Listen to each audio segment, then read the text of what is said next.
Hi, my name is Jason Lord. I'm an entrepreneur and a digital marketer. I am about to reveal to you at my whiteboard the most profitable digital marketing strategy that's currently being used by the most successful brands in the world. It's remarkably simple, but when executed correctly, it works regardless of a business's size, type, industry, or location. But perhaps most shockingly, very few businesses actually know what you're about to learn. Now, if you're like me, you've observed during the economic shutdown that digitally savvy businesses now possess significant competitive advantages, while businesses that haven't made the digital pivot yet are falling behind. To help level the playing field, we developed an accelerated, on-demand video course specifically for small and medium-sized business owners and executives called Making the Great Digital Pivot, Reimagining Marketing and Sales in the COVID Era. And the first video in the training I mentioned earlier on the most profitable digital strategy, that starts playing for free in 10 seconds, so keep watching. But before we start, I want to say congratulations. You're about to do something that's exceptional. You see, very few small and medium-sized business owners take the time to work on rather than just work in their businesses. I am confident you'll find the next few minutes we spend together at my whiteboard time very well spent working on your business's digital strategy. We'll start by getting clear about what's traditionally generated business for you in the offline world, like word-of-mouth referrals, and how to translate that successfully into the digital world. Let's roll. Hey, thanks for joining me at my whiteboard. Now, before we jump in and start talking about that profitable digital strategy, I want to remind you that the purpose of marketing and advertising, when you wipe away everything else, when you cut through all the noise, the purpose of marketing and advertising is to understand and influence human behavior in order to help people do business with you. So let's keep ourselves crystal clear about that. It's not about making impressions. It's not about how much reach. Not all impressions are created equal, right?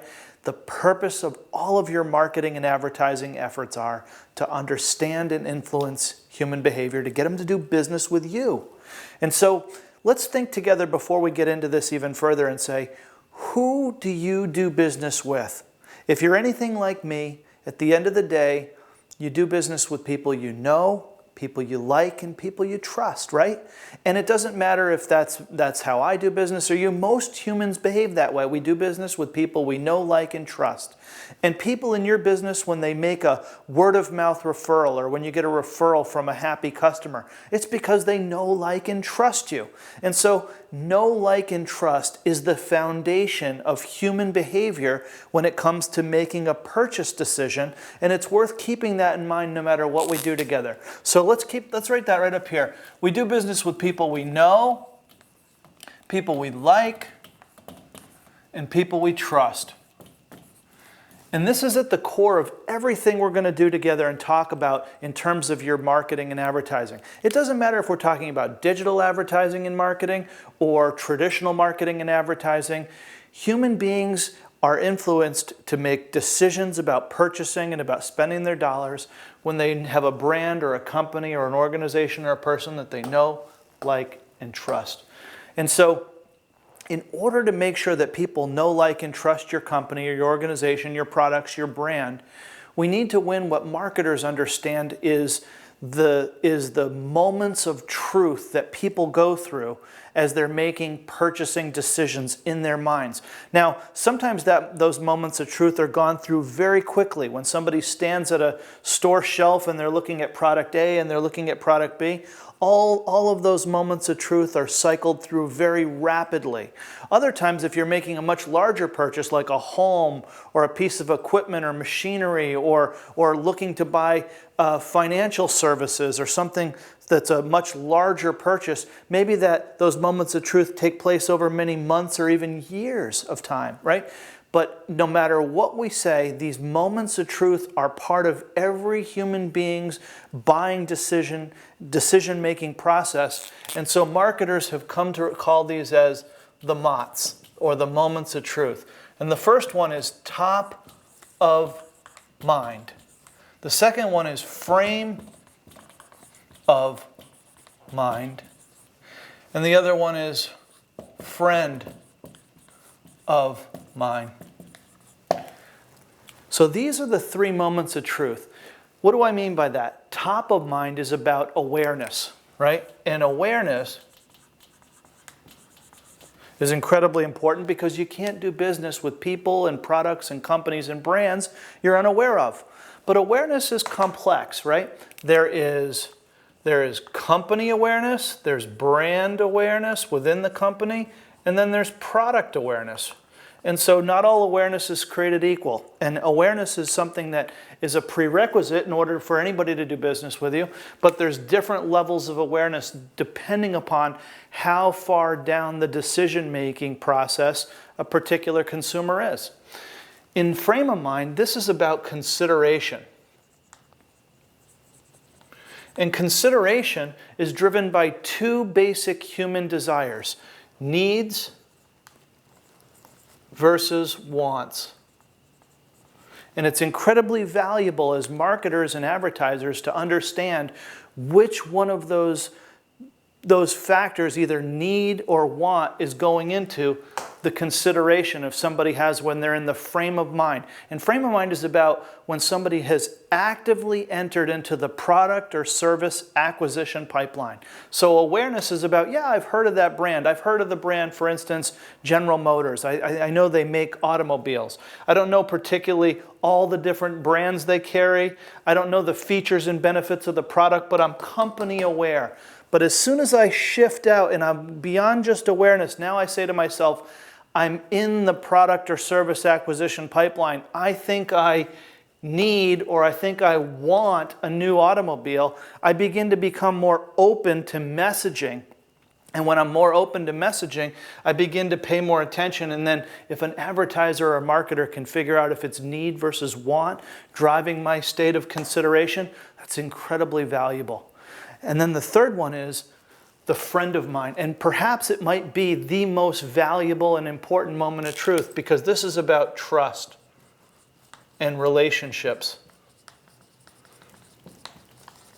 So friend of mine, that's when somebody says, hey, I'm looking for a new car. I noticed you have a new truck. I really like it. How do you like your new GM truck? And somebody says, oh, it's terrific. I love it. Here's the card of my salesperson.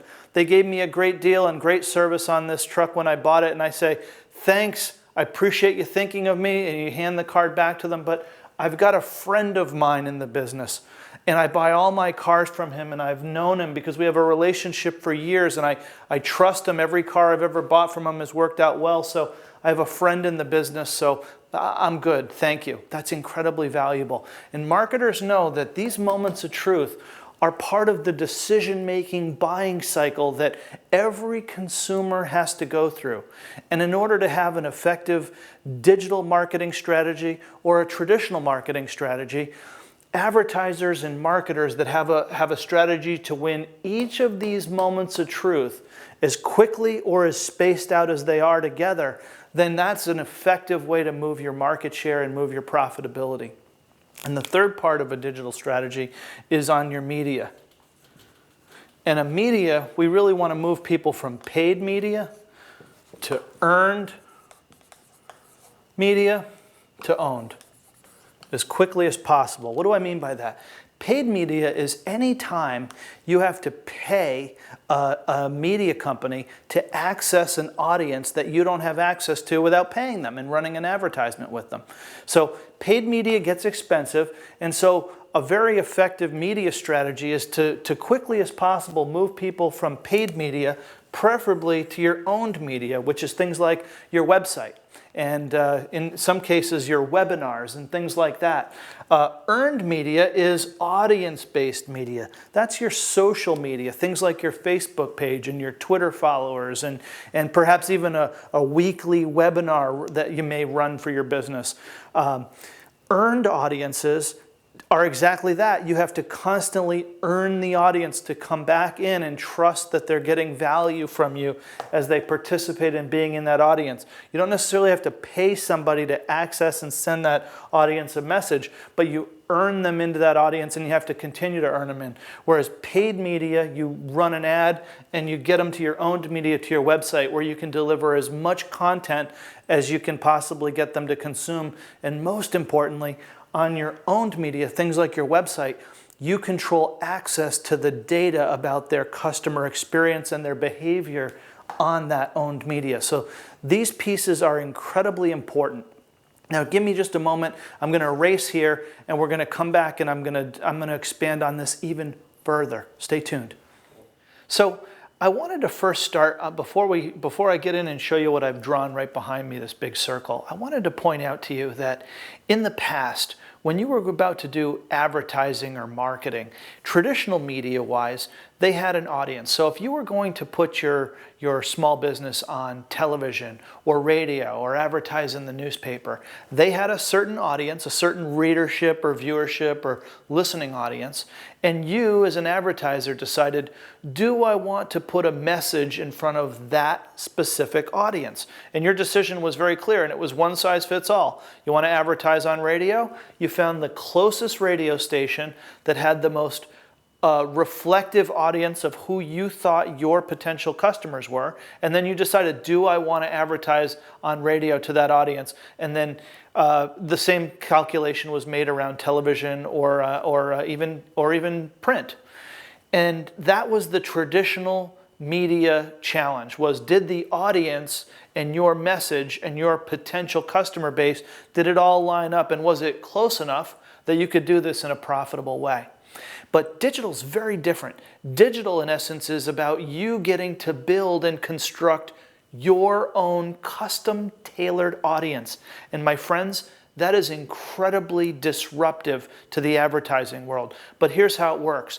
I've drawn a big circle here, and I want this to represent 100% of a potential market for a fictitious company. And let's pretend we have an HVAC company that serves a regional area. Maybe they have 10 or 15 trucks and they serve across multiple states and cities, but they're a regional business and that's where it's profitable for them to do business. So if I had an HVAC company and I was trying to build a digital audience, I would certainly want the audience to exist, and I would only want to pay to put my advertisement in front of people who were in a specific geographic footprint and not within anywhere where I couldn't do business profitably, number one. Number two, I would certainly want to eliminate and not put my ad in front of people who did not own property. So I want to put it in front of only residential or commercial property owners. I don't want to put it in front of 14 or 15-year-old people, even though certainly someday they'll probably become property owners. Right now, we only want to pay to put our advertisements in front of property owners. And third, maybe we want to exclude certain parts of an area that, for whatever reason, we just don't want to go into. We just said, you know, we can't profitably do business in this corner of the state or within this city or town within the state because it's just outside of our footprint. And even though they're in our traditional media footprint, digitally speaking, we don't want to put our ads in front of them.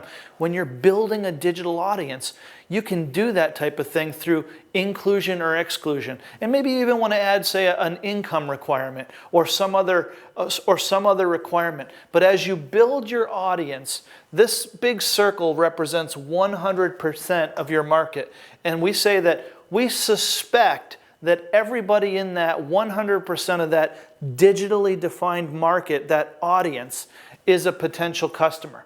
And what we know is this. Right now, when you look at 100% of your market, somewhere between 1 and 3% of the market is actively in the process of trying to acquire a product or service like you have to offer to solve a need or a want. They are imminently going to buy something. We know that 75% of them might not even realize it, but they will be in the market for your product or service sometime in the future. And somewhere between 22 and 24% of the market is open to the idea of purchasing a product or a service like you have sometime in the not too distant future. So we like to say that in terms of moments of truth, remember we have to win each of those 3 moments of truth, top of mind awareness, those are the type of messages that this 75% is open to receiving. They don't have an imminent need perceived by them. So with our HVAC example, for instance, this 75%, their HVAC system is fine. They own a piece of property, they're in the footprint that you serve, but they don't perceive a need or a desire right now for HVAC services. No need for major repairs, no need for replacements. It's not even in their psyche. So what kind of a message will these people be open to receiving? They'll be open to short form content, branded messaging where they hear your name in a repetitive way and perhaps they know what you do in a tagline. That's it. So in our HVAC company, if we were sending a 15-second message to these folks right in here in this 75% group, we might say, the Acme HVAC company, we're there when you need us. We do AC and heating for residential and commercial property. Period. That's it. Repetitively making sure that they're aware of you, they hear your tagline, and it's done in short form, 15 seconds, repetitively, reliable. We're there when you need us. We do HVAC, and we do commercial property as well as residential. These 75% are not open to messages like these people.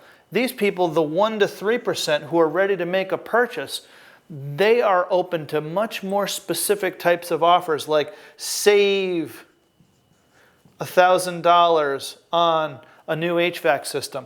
If you offer somebody who doesn't perceive the need for an HVAC upgrade or remodel or major repair $1,000 off of a new system, is that going to suddenly move them into the market for HVAC products and services?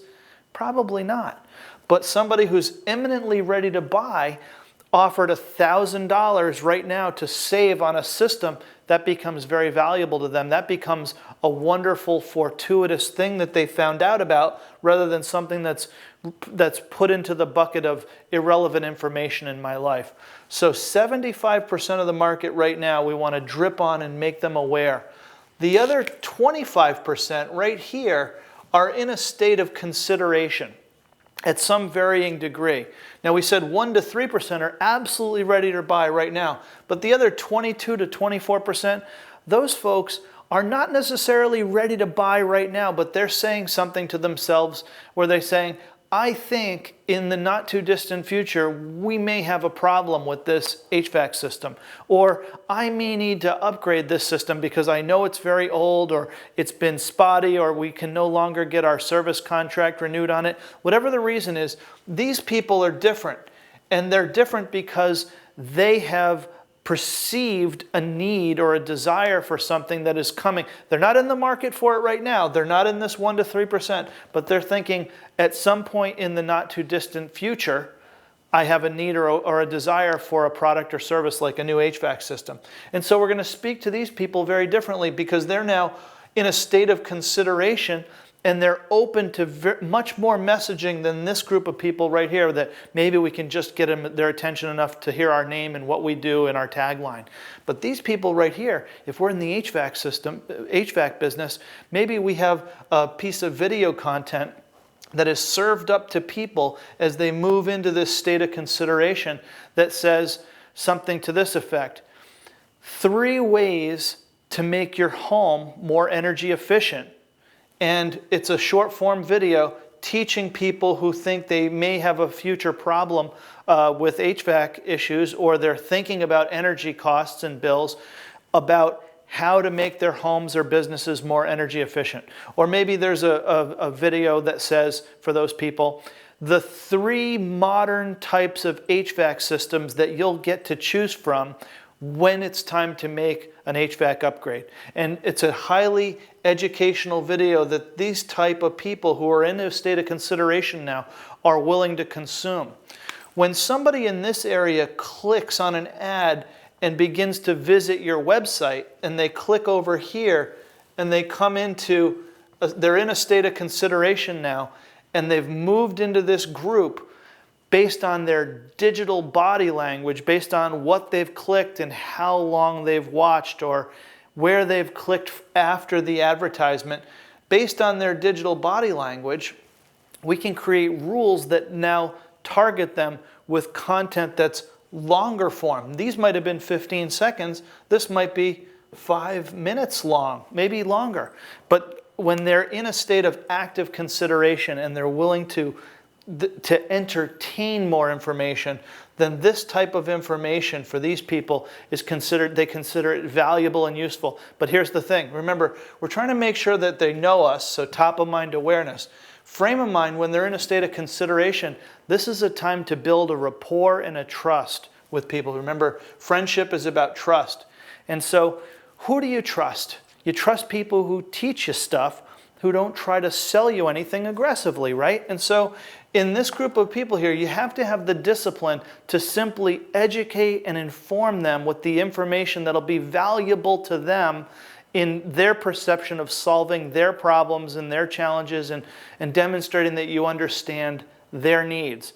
That way, when they move from this group into a state of buying posture, and they go to your website and they look at your pricing page, or they begin to come into your store and actively look at things, or they pick up the phone and call, and they exhibit active body language and digital body language behavior that leads you to believe they've moved into a buying posture, then you can serve up discount ads and things of that nature where you can say, save $1,000 on that HVAC system. And it's considered a very valuable tool to do that.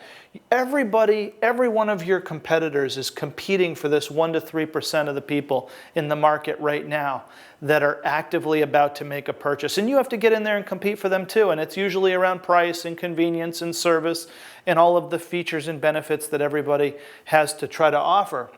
The difference is, when we said, who do you do business with? You do business with people you know, people you like, and people you trust. This covers know. If they know who you are, when they enter into the aggressive decision making to purchase something in this 1 to 3% area, you've got an advantage. If they trust you because you've been teaching them stuff that they didn't know and didn't try to sell them anything, then when they get into here and they say, who am I going to do business with? Well, I know this company. They've been around for years.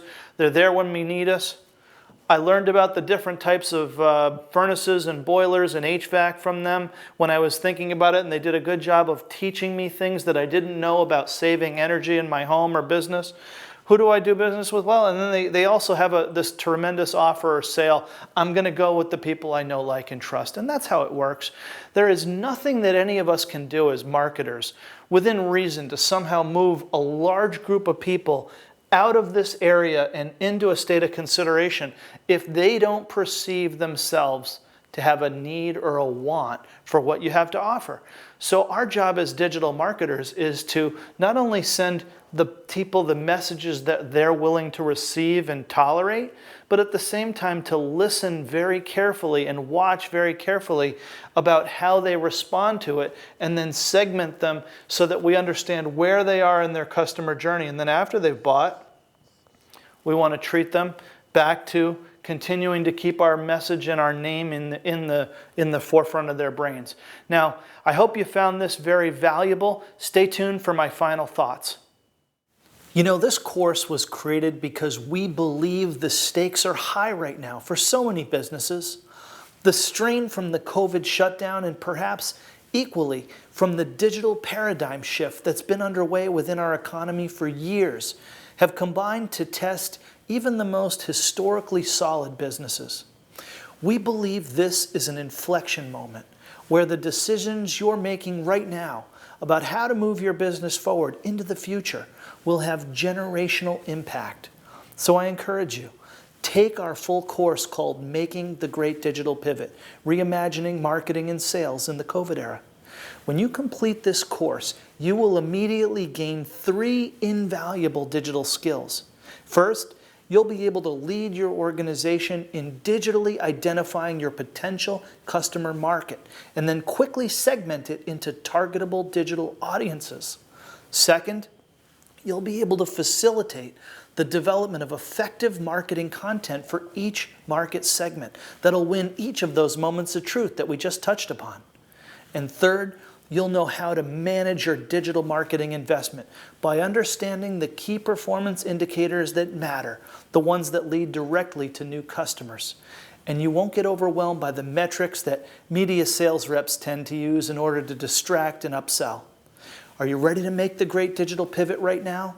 Click the Learn More button below to get access to the complete course and join us and countless executives and entrepreneurs who are learning the new digital game. You can do this, and we will show you how.